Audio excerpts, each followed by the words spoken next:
Welcome, my friend, to another Technical Tuesday on the Chef Lance Show. And today we've got a sweet and spicy treat. These are candied pecans that you're going to make yourself. Let's cook this thing. All right, my friend, let's get started on making this candied pecans. You can use any nut that you want. I've got this little gizmo called a stir and pop. It can also doubles as a popcorn popper.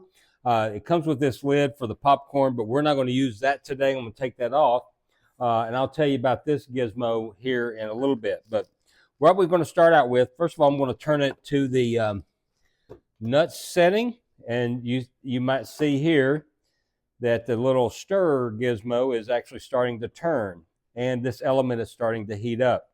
So now we're just going to add our pecans. You don't have to pre-mix this or anything.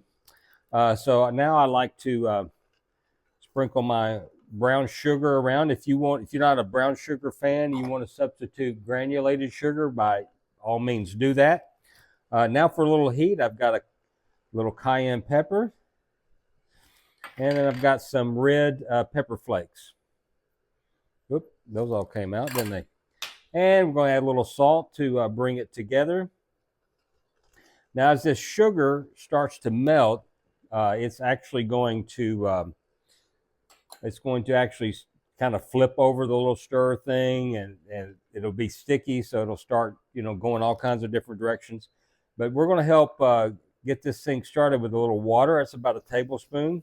You just click on the recipe link and it'll take you right to the page where I got this. The link for this is also there as well. So setting this aside, now this goes for about 9 to 12 minutes. So you just kind of have to gauge what you want done. So I'm going to go ahead and set this oven timer.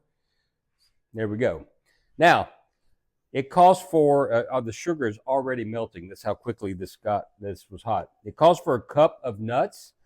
Do not overfill the cup, because I had a couple of jumpers.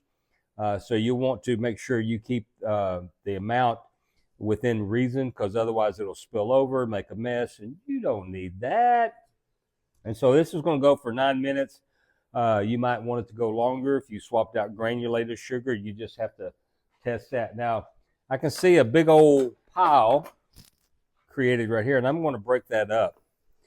You may have to do this too, so we get more even cooking on this thing. Now, what's this? This is what I used to do my candied nuts in. This is an aluminum pan, and it's designed specifically for doing candied nuts. It'll hold a little bit more than this, but the problem is, one, I've got an induction cooktop. This is aluminum. It won't work on here, and you have to stand and do this the whole time. So this is more of a set it and forget it, as long as you don't forget to come back and turn it off, where this was, you had to be over it all the time. So I still use this from time to time, but when I'm doing a small amount, like I'm doing here, this is going to end up in a sweet potato casserole for Thanksgiving, or you could just have them as snacks. Another thing I use these for is when I build charcuterie boards. I'll put candied nuts around like this. You can do this with, obviously, pecans, almonds, any nut you want to. Here's the caveat. You want to make sure those nuts are raw and not roasted.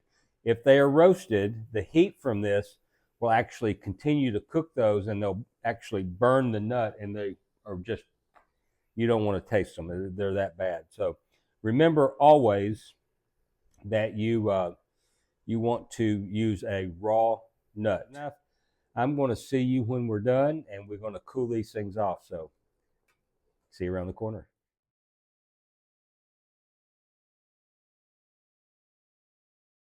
All right, my friend, we are done. I'm going to go ahead and turn this off. And the next thing I'm going to do is I'm going to put some gloves on. I'm going to double glove, because I'm going to handle these hot pecans.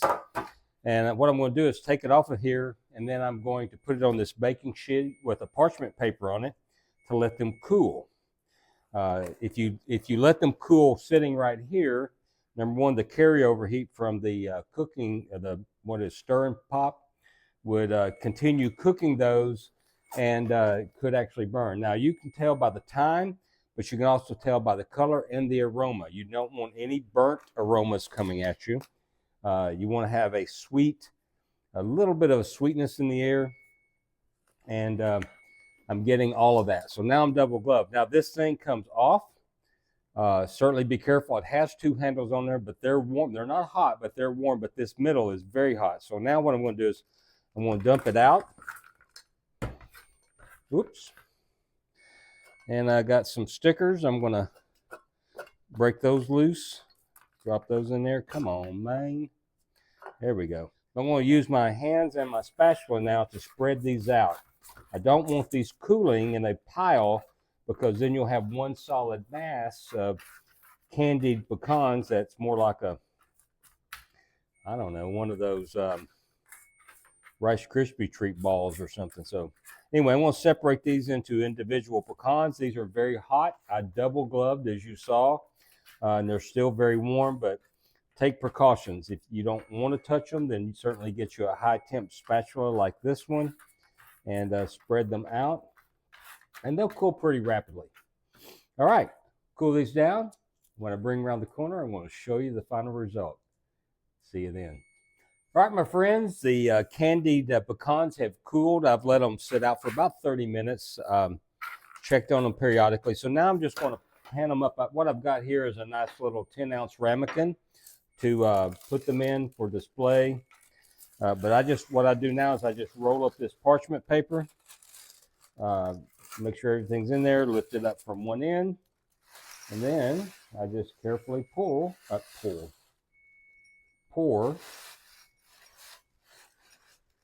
these pecans right in there, and make sure I don't overflow. All right, just a little bit fell off. So there, we're done with that. And these are plated, so you can set them out like this. If you want to do 2 or 3 batches, certainly you can. I do recommend at least wiping down the stir and pop between batches so that you don't have excess sugar that accumulates and could burn on you. But these are perfect. Now, it's my favoriteest time of day. It's tasting time. So let me just see how well I did.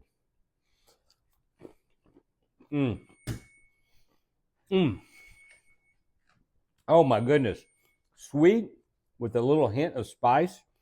Nothing beats that. These are going to go great on my sweet potato casserole. I can't resist.